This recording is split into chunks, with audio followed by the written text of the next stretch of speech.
Assalamualaikum warahmatullahi wabarakatuh.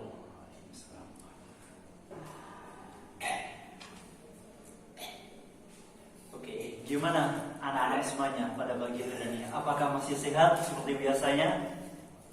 Alhamdulillah. Ada apa Faisal kok ngacungkan tangan? Oh, Ihsan. Iya, kemarin udah izin ke saya bahwasanya Ihsan tidak bisa mengikuti mata pelajaran pada pagi hari ini karena sakit. Iya ya. Terima kasih atas infonya. Sampai dia mana ya sama Ihsan untuk nyampaikan ini? Oh, jadi siap-siap. Oke. Pada pagi hari ini kita akan melanjutkan pelajaran kita. Kemarin kan kita membahas tentang masalah wudhu, ya kan? Tata cara wudhu, hukumnya wudhu itu bagaimana dan lain-lain. Ada yang masih paham tentang materi kemarin? Sinta? Ayo Sinta, bagaimana Sinta? Ayo. Kan kemarin sama yang paling aktif, ya kan? Ayo Sinta. Sebelum kita mulai materi ini, kita review dulu lah kemarin tentang wudhu, ya kan? Ayo Sinta, mulai tata cara yang pertama aja. Ayo, bagaimana? Pertama itu niat. Rukunnya itu ya. Oke, rukun tentang wudhu. Pertama niat, betul sekali. Yang kedua, yang ketiga, oke, bagus sekali. Yang keempat, bentar, yang laki-laki memang Sinta ini memang cantik iya. Tapi yang laki-laki bentar, nanti akan dapat bagiannya. Yang kelima, ayo Sinta. Yang keenam, oke. Ada 6 ya rukun wudhunya. Terima kasih Sinta. Yang laki-laki nanti akan dapat bagian juga. Sabar. Oke. Itu tadi tentang masalah wudhu ya kan. Kita materi pada pagi hari ini tentang masalah sholat. Kan kemarin kita udah toharoh, sesuci. Nah, setelah toharoh kita melaksanakan ibadah, yaitu ibadah sholat. Iya, bagus sekali teman-teman. Sebelum kita mulai materi pada pagi hari ini, alangkah baiknya teman-teman kita semuanya berdoa, ya kan? Kita semuanya berdoa, semoga dengan materi yang saya sampaikan teman-teman atau anak-anak bisa paham dan nantinya bisa bermanfaat bagi yang lainnya. Oke. Bila hadirin belum selesai nama anak kami bersama Allah.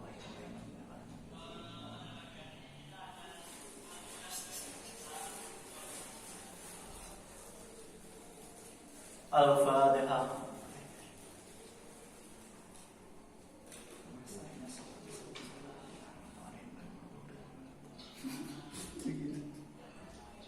Alhamdulillahirrahmanirrahim. Tadi yang tidak masuk karena izin Ihsan tadi ya. Ada lagi yang belum bisa mengikuti pada pagi hari ini? Enggak ada, cuma itu aja. Oh ya, maaf, itu siapa namanya Faisal tadi. Suaranya jangan keras-keras ya, nanti masuk ke dalam masuk ke kelas lain gitu. Kalau keras-keras suaranya, ya kan. Tolong suaranya kelas, mohon maaf, suaranya pelan-pelan saja, jangan terlalu keras, ya kan. Faisal, ya oke. Di sini kita akan membahas Bismillahirrahmanirrahim. Melanjutkan yang kemarin tentang wudhu. Di sini kita akan membahas tentang sholat. Ini kan mata pelajaran pendidikan agama Islam untuk kelas SMP, kelas SMP. Oke, saya bacakan dulu ya. Di sini saya mengambil dari referensi dari kitab Fathul Qorib. Beliau yang pengarangnya yaitu, mohon maaf, maksud saya kitab ini telah dibukukan oleh Ma'had Al-Jami' Malang. Kan kemarin sebelum saya mengajar di sini, saya kuliah di kampus UIN Malang, dan di sini saya dapat hadiah dari tim Ma'had Al-Ali. Jadi alangkah baiknya ya kan saya ini menyampaikan sesuai dengan apa yang ada di dalam Ma'had saya. Suara saya terlalu keras atau sangat pelan? Sudah pas. Oke, terima kasih. Oke, saya bacakan ya. Faslun. Kalau di dalam pengajian di pondok-pondok pesantren biasanya kan gini ya, faslun utawi itu fasol wasyari itu wujud sholati lan utawi piro-piro syaratnya wajib sholat iku salah satu nomor telu asyaan piro-piro. Ya, di sini kita pakai bahasa Indonesia saja ya, karena kita kan banyak bukan asal dari Jawa aja, dari Sabang sampai Merauke, kayak Sabah Dimas itu kan dari NTB ya. Tepatnya mana? Oh NTT, oh NTT apa NTB? Oh NTB Lombok, oh ya. Oke, saya bacakan. Nanti saya baca gantian gitu ya. Saya baca tentang pasal yang pertama, nanti keduanya sampean, ketiganya saya. Biar apa? Ya, biar kita itu saling memahami gitu. Jangan saya baca terus, ketika saya baca kan saya yang memahami terus ya, dan sampean nantinya belum paham gitu takutnya. Oke, yang pertama faslun. Itu wujub bis sholati salah satu asya. Syarat-syarat wajibnya sholat itu ada berapa? Di kitabnya itu ada kan? Ada salah 3, ada 3. Oke. Ahaduha al-islamu Islam. Yang pertama adalah beragama Islam. Ya. Dan di sini ada penjelasannya. Fala tajibu sholatu 'alal kafir al-asli, wala yajibu 'alaihi qada'uha illa aslama. Ya, di sini jelaskan bahwasanya sholat ini hanya wajib untuk orang Islam, dan tidak wajib bagi orang kafir asli, dan tidak wajib pula baginya untuk mengganti sholat yang telah lalu jika dia masuk Islam. Ya kan? Lanjutnya, wa amal murtadu fatajibu alaihi sholatu wa qada'uha in ada ilal Islam. Adapun orang yang murtad, ya kan? Ini dijelaskan, maka sholat tetap wajib baginya dan harus mengganti sholatnya jika kembali masuk Islam. Ya kan? Contoh saja kemarin siapa yang sempat viral bersama Gus Miftah itu, Deddy Corbuzier ya, yang dikenal dengan pesulapnya itu ya. Ya kan? Jadi mu'alaf masuk Islam, dan setelah masuk Islam dia wajib untuk melaksanakan sholatnya, untuk melaksanakan ketentuan yang telah diterapkan oleh agama Islam, dan juga wajib mengqadha sholat-sholat yang dahulunya ketika masih belum Islam. Ya. Oke, ayo yang kedua yang dibaca Basani. Siapa enaknya? Tadi kan Sinta perempuan udah, sekarang ganti Khalil Amin. Ayo Khalil. Yang kedua Basani Al-Ghulul. Oke, ayo. Kalau dulu. Oh, salah bacanya tuh harokannya. Bukan wasobiyatan tapi wasobiyatin. Ya. Lagi.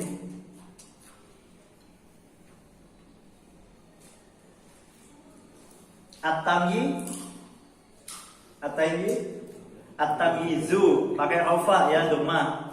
Pakai doma. Bukan pakai fathah. Fathah memang itu ya pakai alfa, tetapi kan di sini ada kata in ya kan sebelumnya. Dan jadi wajib baca doma. Coba saya tanya dulu. Oh, nanti aja. Ayo baca dulu sampai akhir.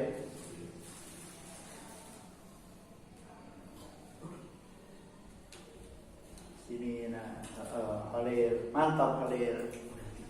Siap, bagus. Ya, tadi saya tanya kan ini kan ada masalah iqab ya, iqab wafa itu ada berapa caranya? Ayo. Tadi Khalil ada berapa? Ada 4. Oke, bagus, ada 4. Sebutkan, saya ingin dengar. Doma. Yang kedua? Ya, betul sekali. Jadi rofa itu ada 4 ya kan. Doma, wawu, alif, dan don. Dan di sini ada kata in hasolat tamyizu. Ya kan, berarti ada kata in, berarti wajib membaca i'rab rofa, yaitu doma. Mantap Khalil. Yang baca tadi saya masukkan nilai ya, nanti kalau mau ingin baca acungkan tangan ya kan. Nilainya nggak mentah-mentah, nilainya sangat bagus sekali.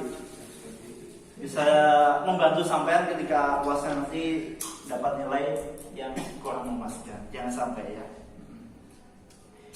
Oke, artinya apa? Kalau tadi udah baca, sekarang ganti Rofi. Ayo Rofi, artinya apa itu Basani tentang al-Ghulul? Saya tunggu, baca. Tidak wajib bagi anak kecil sholat.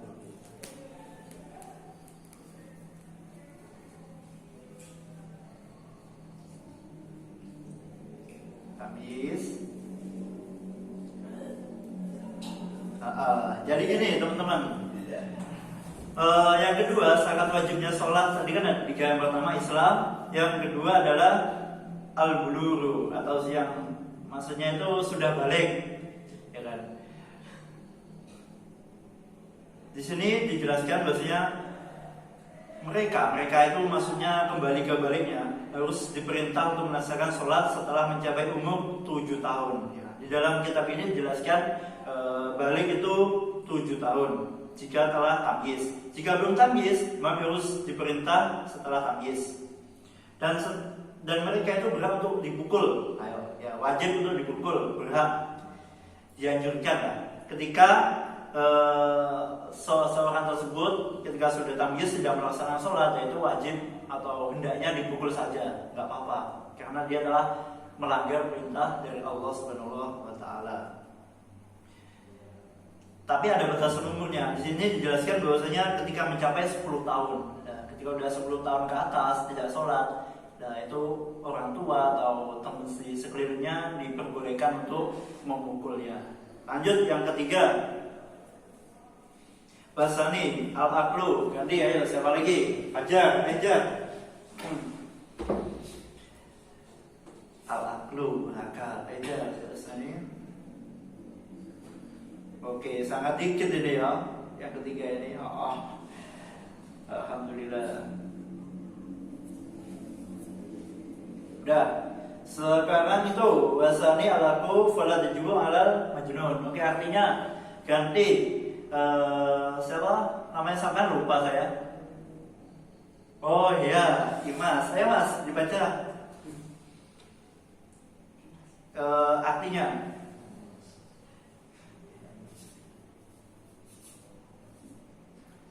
maka tidak ada kewajiban salat bagi orang gila. Ya alhamdulillah. Jadi gini, saya jelaskan lagi. Jadi dalam materi ini, ya kan, pada pagi hari ini syarat-syarat wajib salat itu ada 3. Yang pertama adalah agama Islam, bagus. Yang kedua,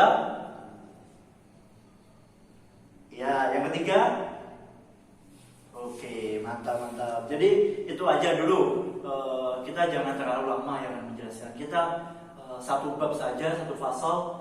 Ketika nanti kita kalau kita nanti beberapa fasal, takutnya nanti sampai lupa. Ya kan? Satu hari satu fasal, yang penting istiqomah gitu aja. Semoga kita selalu dalam naungan ridha Allah. Amin. Sebelum saya tutup, apakah ada pertanyaan? Masuk nilai, ya pasti masuk nilai. Ayo, siapa? Oh, by the way udah paling banyak kemarin tanya. Ayo, Budu udah tanya kok. Yang lain. Oh ya itu, yakin. Ayo Gin. Yakin. Apa yang tanyakan? Oh, yang kedua tadi masalah tentang murtad ya. Oh, hukum orang kafir asli, yang kafirnya asli.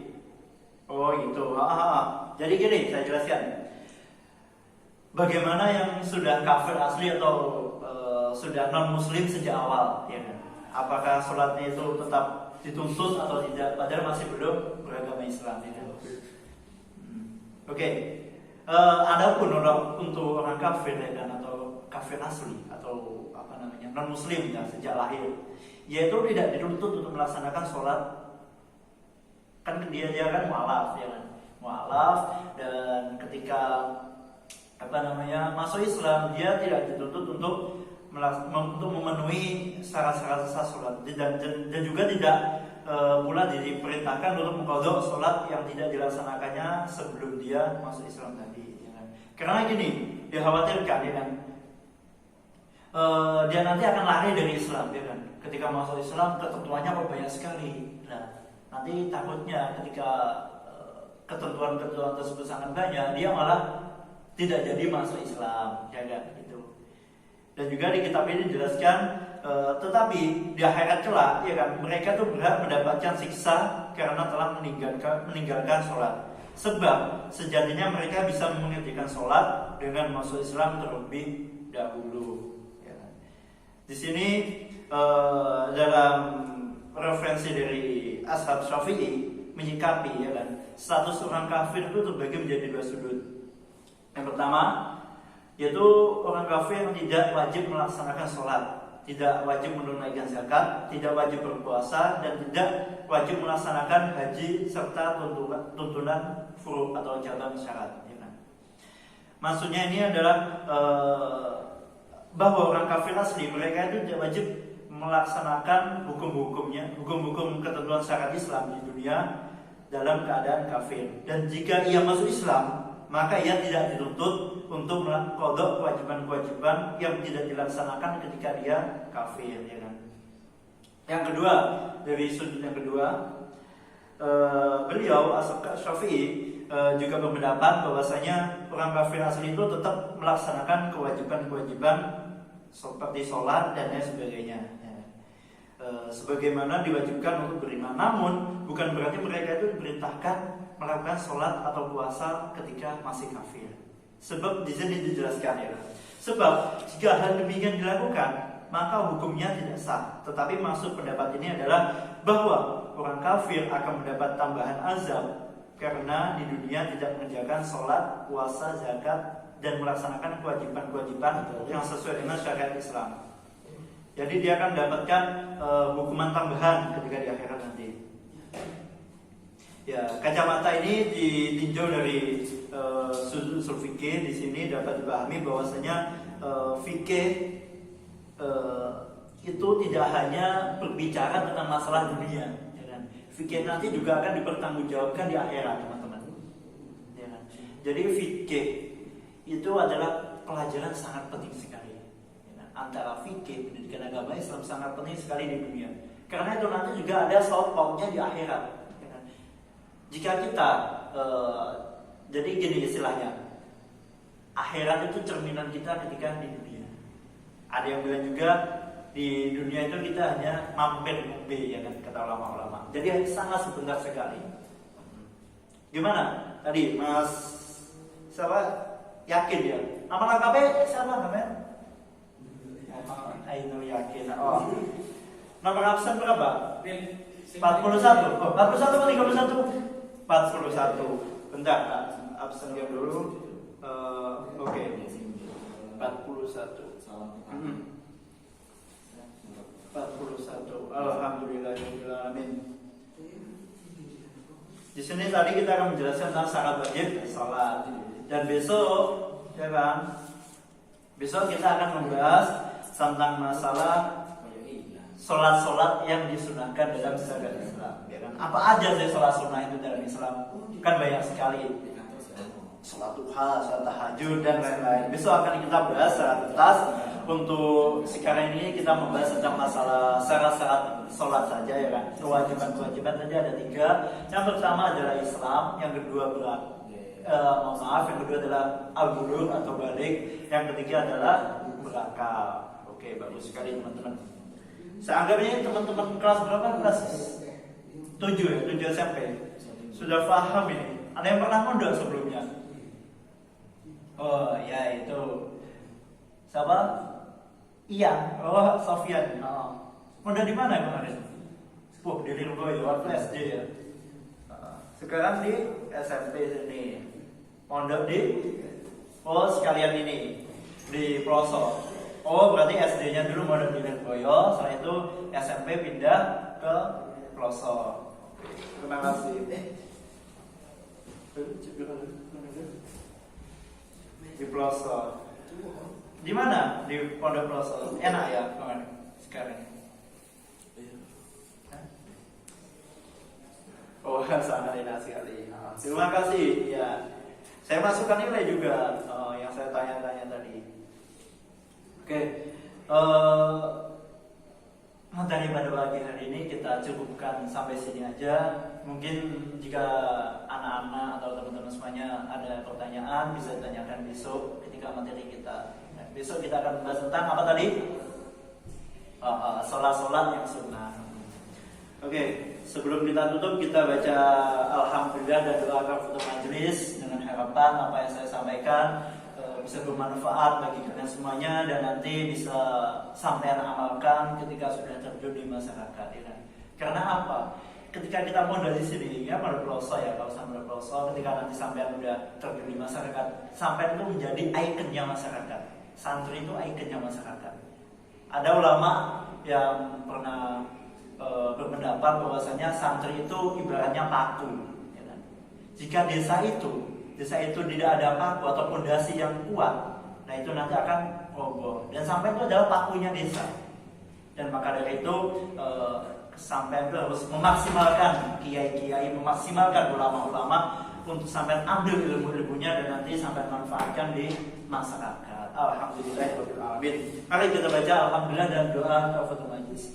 Alhamdulillahirabbil alamin. Subhanallahumma asyhadu an la ilaha illa anta astaghfiruka wa atubu ilaik. Mohon maaf apabila ada salah-salah kata dari saya dan mau baik kata maupun perbuatan. Terima kasih waktunya. Wabillahi taufiq wal hidayah, wal inayah. Wassalamualaikum warahmatullahi wabarakatuh. Sampai sebentar, enggak usah saling lagi.